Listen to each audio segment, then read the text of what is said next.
Reactions have trailed the story of a journalist and editor who was detained for 2 weeks by the Defense Intelligence Agency. Segun Olatunji has now been released, and at a press conference here in Abuja, he gave an account of how he was abducted, blindfolded and detained in an underground cell. Here's some of what he had to say. I saw soldiers everywhere inside the compound. They were everywhere. They are taking position. When we got outside the gate, I saw about 3 vehicles. They came in about 3 vehicles. You know, all kinds of people were there. Army personnel, Air Force personnel, DIA, and then some others, all fully armed. Then they bundled me into the vehicle, and then we started going. They took me straight to in front of the office of the National Air Defense Force, Corps, where, you know, we now waited. We waited for about 3 hours. I didn't know they were waiting for a military aircraft to come from Abuja to pick me. We were there. After a while, when the aircraft came, then somebody came to me and said, "Give me your glasses." Before then, they had already handcuffed me. Then somebody came and said, "Give me your glasses." I gave him the glasses, and then they put a blindfold on me. And then they moved me into the aircraft. And then we took off. Well, joining me now is a lawyer and the Rise news analyst, Frank Tietie. Good to see you, Frank, and thanks for your time. And that's the talking point of the day. And first, when it did happen, a lot of people were not too sure of where the gentleman was, or whether he was with the military, whether he was abducted. But it turns out that indeed the Nigerian, military had forcefully taken the journalist on the ground. Legally speaking, from account of what you've heard so far, what does this? How does this place the country? Oh, terrible, terrible. It creates a lot of bad image for the country, and not only that, it makes reporting very difficult to the United Nations Human Rights Council, which the responsibility that is saddled with the Nigeria's permanent representative at the UN, who is often going there to report on Nigerians' compliance with regards to reduction of enforced disappearances. This kind of action is supposed to be associated with Boko Haram. And that's what Boko Haram does. I just go there, carry people and then abduct them, and then they hear nothing about them. It reminds me of the recent case of Tietie Salem. That's the same thing. Olatunji would have just been killed. They would have just died, and then we would have just seen this mangled body somewhere, and then that would have ended it, because that was exactly what happened to Tietie. Tietie was, was just picked up. I thought he was reporting for the Vanguard. In this case, I think that Olatunji should consider himself very lucky. But this is a very sad development, to think that members of the military are yet to understand that we are a democracy. I think we need to realize that the earlier we do that, the better. Because I think what will help them mostly is if they all start by respecting the rights of their own men. I think that mentality of disregarding the rights of members of the armed forces, treating them when they violate any form of code with disregard to their rights, that mentality runs through. And that's the reason why barefacedly soldiers can go and arrest a journalist. And that's a very terrible thing. And in this case, listening to his narrative on the day, the Defense Intelligence Agency, from all that has been narrated, didn't give an inkling towards a security threat. It looked very much like an individual or some group of persons not too happy about it. And this hallowed arm of our military took charge of that. You see, what you don't know is that an intelligence agency has access to a lot of things, a lot of information. Those pieces of information are meant to advise the president and to protect the Nigerian people.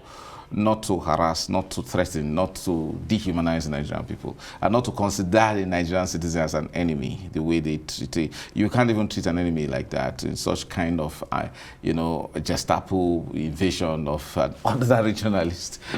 There's this, it shows you how important the journalist is to the Nigerian system, which means, and that's his constitutional role. So when people forget that the journalist has a constitutional role, unfortunately, that constitutional role is neither rewarded in terms of salary, nor is it protected by any form of arm.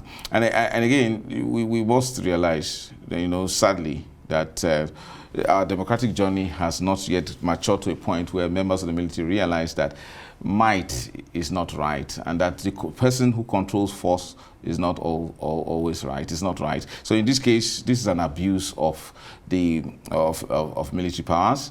It also shows a level of incompetence on the part of those who man our military agencies. In this case, DIA, which means that they don't understand, they don't know the simple processes of responding to offensive publication. This is a process. We're not saying that, we're not trying to make any apology for the journalist or try to defend him. But even if you feel offended as an official or a military, as an agency, as a military agency, there are processes that you adopt that you will now have your constitutional responsibility intact and not degrading this country. If you need to know, I've been to the United Nations Human Rights Council twice. As a delegation, Nigeria's delegation, witnessing when Nigeria's human rights situation is being scrutinized. You need to know how difficult it is for officials of the Foreign Affairs Ministry and the National Human Rights Commission and the Ministry of Justice to go to the point of telling barefaced lies by saying that, look, this is not. The rest of the world will say, look, but we heard of this enforced disappearance by your soldiers. What about these shootings of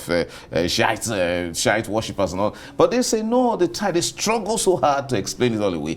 This kind of thing is not good. We've made, in recent times, I must confess to you, we've made some progress in terms of military, civil military, engagements. It has been quite cordial. But this one, yes, the Department of Civil Military Affairs in the Nigerian Army. I'm very certain about that. But you see, we've made much progress. There's been much understanding. Thankful to the individuals like General S.K. Usman, now retired, who worked assiduously hard with General Rogers then, to build that, mindset that the military should be more, circumspect in the way it engages with civilians. However, this action has not only, become a backward retrogression, it has also brought to disrepute the very director of the DIA himself, because nobody knew about the story that was being talked about. But right now, if ever the military will Defense Intelligence Agency will deploy its force against one innocent Nigerian civilian, people are not interested. What did people write about? And then what is coming out now is that one General Ndiandai or so is running the Department of the Directorate of Military, the Defense Intelligence Agency as his family affair. And then what's that? You see, if I would advise them, learning how to respond to such kind of offensive, what they consider to be offensive, is that you simply go to send one of your lawyers. Well, all the agencies, the law enforcement agencies, they all have legal departments. Send one of them to the magistrate court to meet the magistrate, even in his magistrate office, without a court session, and simply explain, please, we need to have this man arrested. It's a threat. He's causing a problem. And then the magistrate will just simply sign a warrant, And then you take the warrant, ex parte, you go and have the man arrested quietly, and then it will be recorded. Not this barbaric, as if we are living in a stone age. It's wrong. Is there a way to write this? Well, you said what? Several ways. First, the caution has always been, there is this locus classicus case on freedom of expression against persons who are in government, particularly state and Nwankwo, where the Justice of the Supreme Court, Justice of the Court of Appeal said, look, those who are in government, you're asking me about ways to write this. The first process is that anybody in public service, whether high or low, must appreciate the fact that they must develop a thick skin. Because in public service, you are a public official, you're open to the public is free to criticize you by reason of Section 39 that every Nigerian can hold any opinion and go further to express, and even not only expressing the opinion, can set up radio and television station to express that opinion. That you have to develop the thick skin, and many people really don't like you. You got people envy you. That's why you need to develop that thick skin and not respond to everything. So writing this, I need to commend the Nigerian Union of Journalists, Nigerian Guild of Editors, and then the International Press Institute. They've done very well, but they move further to get legal support for Mr. Latunji so that they can ensure that he gets compensated for the violation of his fundamental right. But he must consider himself very lucky. Very, very lucky. He would have died. He would have just been killed, and that would have been a very serious setback for Nigerian journalism. We must also talk about responsible journalism. I don't think that public officials should in any way perceive any form of expression that is critical as directly targeting them. We can avoid that if there is some form of objectivity. If the journalist, I believe he must have done that, if he got information that there's something critical about the director of the Defense Intelligence Agency, he ought to have made spirited effort to also reach the director and say, look, let me have your opinion, and then let's have some balanced reporting. And in that process, oftentimes, you don't only get balanced reporting, you also you get the possibility of not even publishing the story at all. But when you give a one-sided story and somebody say, look, this is harshed journalism against me, and then he becomes emotional, instead of thinking as a responsible public official by deploying his legal team, he now says, look, soldiers go and catch him anywhere, just bring him, and then you deploy state resources. It's shameful. State versus Uwanko. State versus Uwanko say, look, you cannot use state machinery to respond to an offensive statement against you when you are a public official. If you are very angry, say the best you can do, or rather the worst you can do, is simply go to court and say, so we are seeing the director of the Defense Intelligence Agency now going to court say, journalist, you lied against me, so give me 20 billion naira or whatever. He says, so you would not want to do that. And in that case, you probably, that thick skin, we're advising all of them, from the president to governor, everybody, so long as you are a public service, know that the Nigerian has the right to come to say all these sort of things against you. But if you think whatever he's saying is from a very, so cause trouble that will affect state security, in that case, you deploy the legal process. But when it affects you as a person, you've got to overlook it. Don't respond like that. So it's a shameful thing that a defense chief would now resort to using military aircraft, military men to fight an individual that offended him. No, he didn't offend Nigeria, that offended him. I think the man, I don't think that he demands that he should be punished, but he should pay. He should pay heavy compensation for that kind of fundamental breach of his rights. However, I'm very thankful that the man didn't die, because sometimes under the illusion and influence of some kind of power that intoxicates with these military men, anything could have happened. And we can't reverse life. Third Jerusalem is still there, dead with all of the shouts, hues, cries, whatever within his life didn't come back. We wish that many journalists survive. And and they don't need to.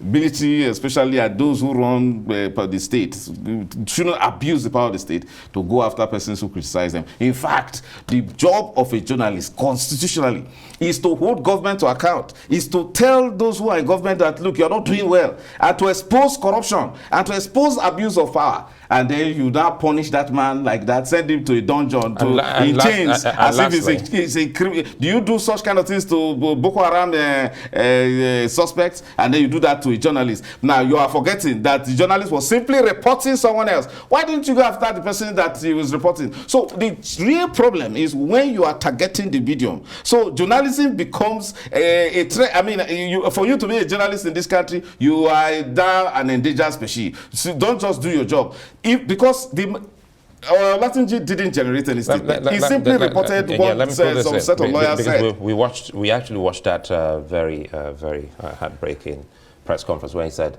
he stood by his report. He's still saying it, that he stood by his report. Because he simply did his job. It is, because you just said that he's taking us back again in the human rights charts.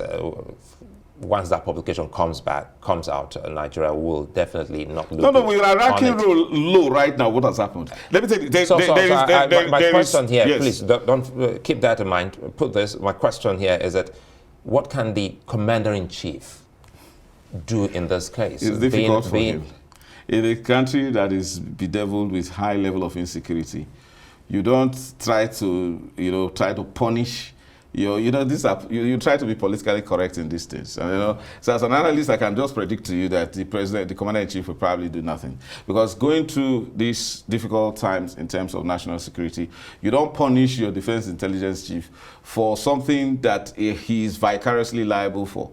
Because it's easy for him to take the alibi. I didn't know. My boys were unruly and this, then, and that. So you don't. But one thing we must try to adopt in this country is not to sweep things under the carpet. So if anything happens to a senior military official that is scandalous at that level, the president must commission an inquiry. I like the fact that at every time, whether it's soldiers being killed, unfortunately, sadly, tearfully, I maintain, you don't just sweep it under the carpet, always get a report. President must commission a report, and then even if you're not going to do anything, subsequent leaders will learn, and then even the persons involved will learn lessons. But to just keep quiet about it, it's wrong. So we expect that the Nigerian government, with this kind of let me tell you, there's a standing United Nations committee on the Human Rights Council that is observing everything that's happening in this country. Yeah. And when in another 4 years, they will be reading to Nigeria all its human rights sins and crimes against its own people, and be asking the Nigerian official there in Geneva to say, explain. And then you need to see how helpless the man is and how we make a fool of ourselves. So I think we can make improvements. You see, I was telling you something this. If we say we're practicing democracy, and let's do it well. But if we're not, if we are under a military jackboot, then we understand. But we passed that stage. But I call again for responsible journalism, that even those that you are criticizing with your writing, Frank, you can actually, they will even praise you. Looks like a good place to leave it. I'd like to thank you for your time as always.